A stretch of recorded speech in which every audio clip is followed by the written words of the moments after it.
Hey there, thanks for clicking the video. This is intended to be a bit of a casual chat, to be honest, using the same whiteboard that I used in the original video, which I made 3 years ago. It's been one of the most watched videos on my YouTube channel, and it's about time I did a remake because there's so many new smiling faces here in this community, but also because that video was only 10 minutes long. I intend for this one to be a little bit longer because, well, I have a bit more to say, to be honest. I also want to go into a bit more detail on, the circumstances we're in now, particularly for younger cyclists. So if any of you guys are watching, or, older cyclists, mums and dads, and, you've got plans for your kids to race as well, stay tuned. But also the things I've learned. After rewatching that video, and obviously I've made lots of YouTube videos since then, and so I'm gonna link in the description or the comments a bunch of videos that I think have been some of my favorite. Now I could have picked loads of videos, but I wanted to limit the choice. I didn't want to bombard you with them, but if you go back through my history, there's a fair few videos there which I think you'll get a lot of really good information from. So let's grab a coffee and let's chat about the timeline on the same whiteboard that I used in that original video. Okay, so unfortunately I haven't got any cake. I'm sorry. Now I'm not gonna just basically regurgitate what I said in that video like 3 years ago. I'm gonna go into a little bit more detail. But we do have to just lay a bit of groundwork. Now, bearing in mind, most of you are new here, I'm guessing. If you are, thank you. Please hit the like button. We're going to start at the beginning, where every story tends to start. And I'm going to go way back to 2008, or at least prior to 2008, when I played football, or soccer, for those of you on the other side of the planet. And I wasn't amazing. I mean, I played for my local county. I had trials for a really good football team locally, but I was never the best, on the team. And even though I had visions of playing for Manchester United, I can hear the boos already, I did actually write a letter to Manchester United, or Sir Alex Ferguson as it was then, and asked, what would it take to play for Manchester United. I did get a letter back, and they said that it would take, some scouting, and it would take some good football skills from myself to play for Manchester United. Of course, that never happened, but thanks for your letter, Sir Alex. Anyway, I eventually got to a point with football where I was like, there's got to be something else. Like, I'm playing as part of a team. There's great friendships, but I'm not really pushing myself. And so on a Sunday, I remember a Sunday, I watched the Olympic Games in 2008, and it was a specific sport, road cycling, that caught my eye. And it was even more specifically Nicole Cook winning the Olympic gold in pouring rain, obviously Nicole Cook being Welsh. That captured my imagination, which is rather strange because usually it's, I might watch, I don't know, Fabian Cancellara, or I might watch Frank or Andy Schleck, racing, or Samuel Sanchez. But actually, it was the women's road race that I caught, not the men's road race. So anyway, I've put down here, from the ages of 14 to 18, I was a bit of a newbie in the cycling world. Didn't have any clue what it took to be a good cyclist.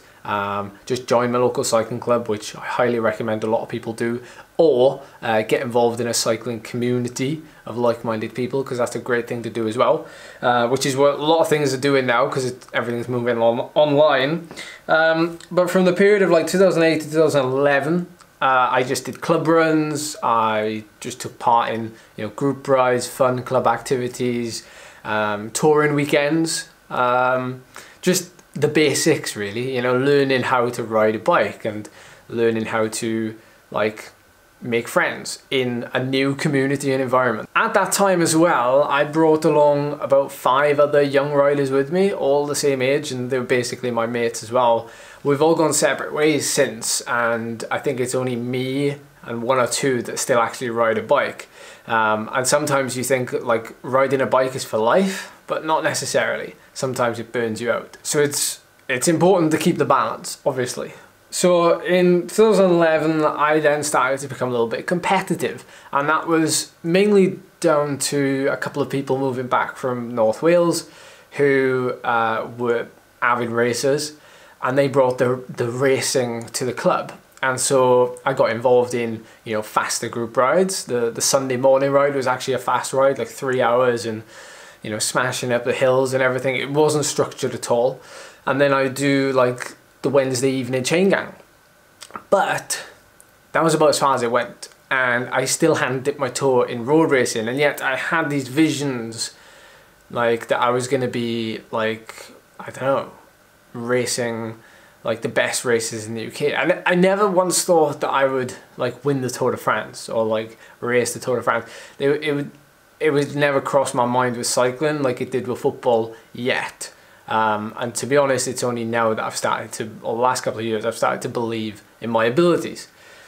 So I dipped my toe in racing in 2011. I was late to the sport, I would say.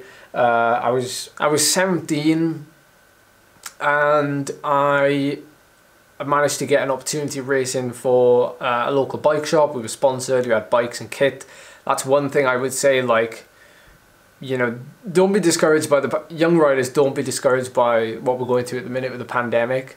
I know there's no races for you to show yourselves at, but know that, fast forward a little bit, the Junior Tour Wales was one race that I only technically performed in, and that got me like my professional contract, or that got my foot in the door with the team. So know that, you know, the whole season could be written off, but if you win one race, or if you show yourself to be a very, very good bike rider at one moment in time, that could be enough. And that's the same for a lot of things, I think, in life, not just with cycling.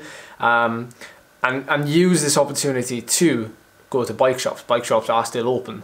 The communities are still running, and, you know, see if you can strike up a deal. So that was 2011, going on 2012. So I raced a little bit in 2011 as a second year junior.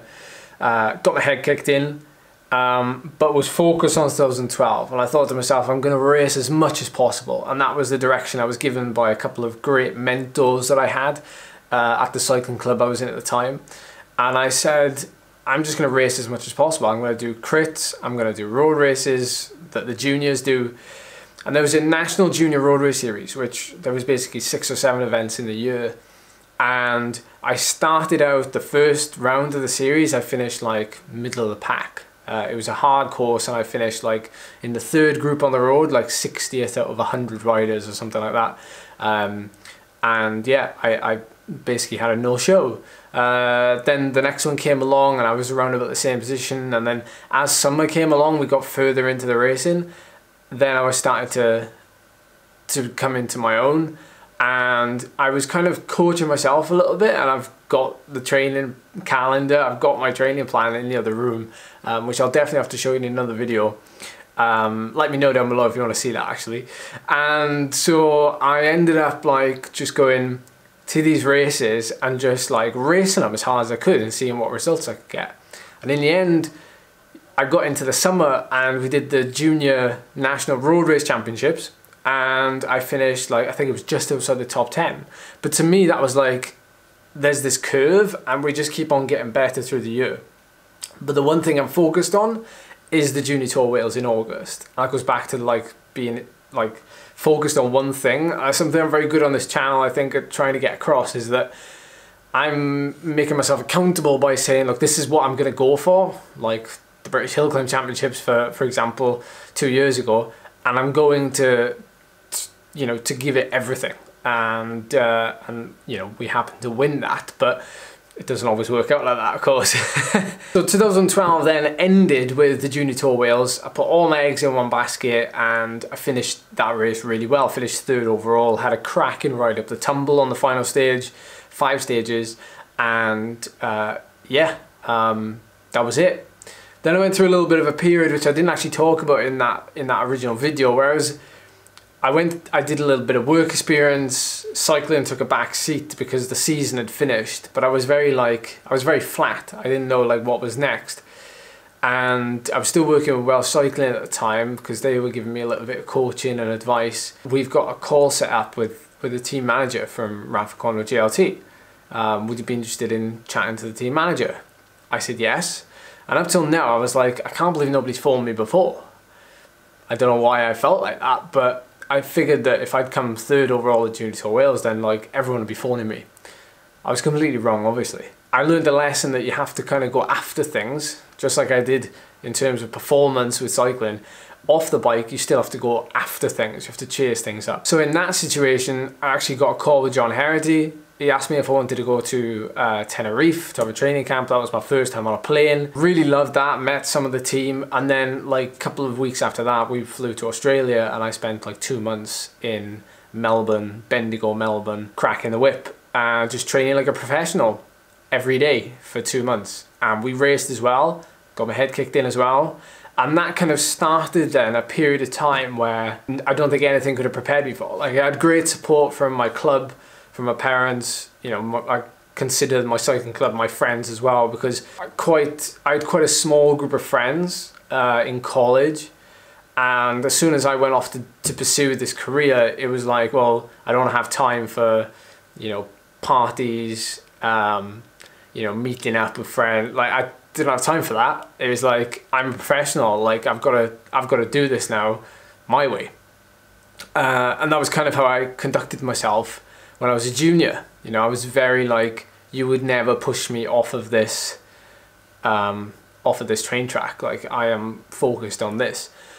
And so I eventually kind of went to, you know, these training camps with the professional team, and I quickly realized that but there might be a jump between you being at this level and then you being at like World Tour. I was potentially treating things, my training, my lifestyle, everything, as if I was like racing the Tour de France. But at that level that I was at, which is still a high level, you know, you're racing elite professionally in the UK and obviously abroad, a lot of the team environment, team atmosphere was very kind of casual. Still got great performances, but I couldn't understand how people were so casual and they got great performances. I was quite naive in that sense. And so when I eventually kind of went on to race in 2013, and I'm going to call that the tough year. I don't know if you can see that, but from 18 to 21 years of age, I'm going to call that the tough period. Even though that in 2014 I became British under-23 road race champion, which is kind of why I get to wear the stripes on my arm. Yes, forever. Getting like from here to there, so turning professional, then getting there, was a massive roller coaster, like emotionally, physically. Like almost every race I did at a national level in the UK, I either got dropped or I DNF'd. I did not finish a lot of races. You know, some of the races I did do was a massive culture shock. I think that's something else that maybe I didn't get across in the last video. But like when I traveled to, you know, Australia was fine. You know, it's just like UK but hotter, right? But when I went to like France and I did the Tour of Normandy in my first year, massive culture shock. Like rice and chicken every night for like 7 days. I was like, how do people live off this food? Like at home, like mum and dad's cooking, you know, like meals, you know what I mean? Like, why am I eating like chicken and rice? The whole kind of concept of it was like brand new to me. But there's no excuse really to not kind of know and read up on stuff. So I had some great like mentorship right here, not just from my club, but then from the team. So I had lots of kind of mentors, I'd say. Teammates are brilliant. I had some very kind of old heads in that group. You got to surround yourself with these people. It's very important. It's partly why I have like the Discord group. It's partly why I think when I upload YouTube videos, I try to be as myself as possible, because if you were to meet me in real life and we were to go for a ride, or if we were to do something like a training camp, you'd want the same person, and I'd also want honesty. So if just like me in my cycling club, the mentors, and then my when I was racing for the team, mentors, they would see me and they'd be able to give honest feedback. So just the same way you guys give honest feedback, or we have an honest chat with the comment section, that's how I see it. So when I got through this period and I won, I'd say the end of the period would have been, it wouldn't even have ended when I won the British under 23 Road Race Champs, because up until, I was still DNF in races up until that race, and that race was like, I prepared for it, and because it was in Wales, I was quite well motivated for it, and it led me to believe then that there was something other than just, there was something in me that if you're motivated for a race, I began to realise like what actual wanting something was. You know, I hadn't experienced it here. I'd experienced loss like a lot, and like in the Junior Tour Wales and leading up to then, I was experiencing like not wins, but a little bit of like glimpses of dominance here and there.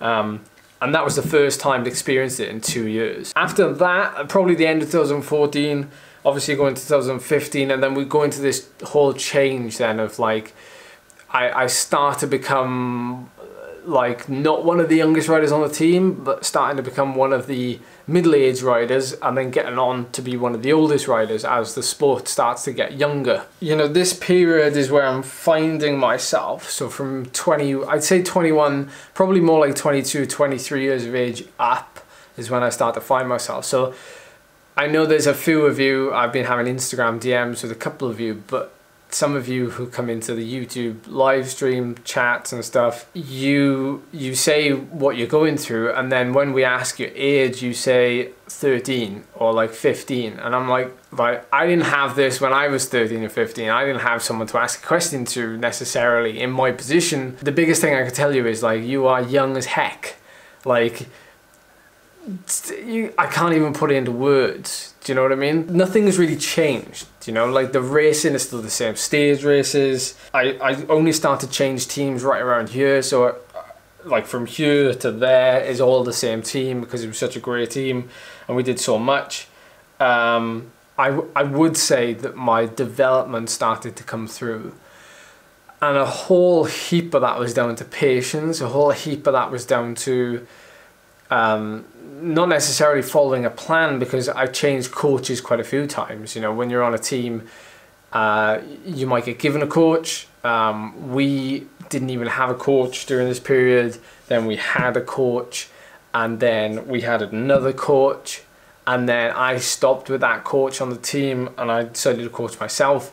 That just so happens to coincide with when the team collapsed.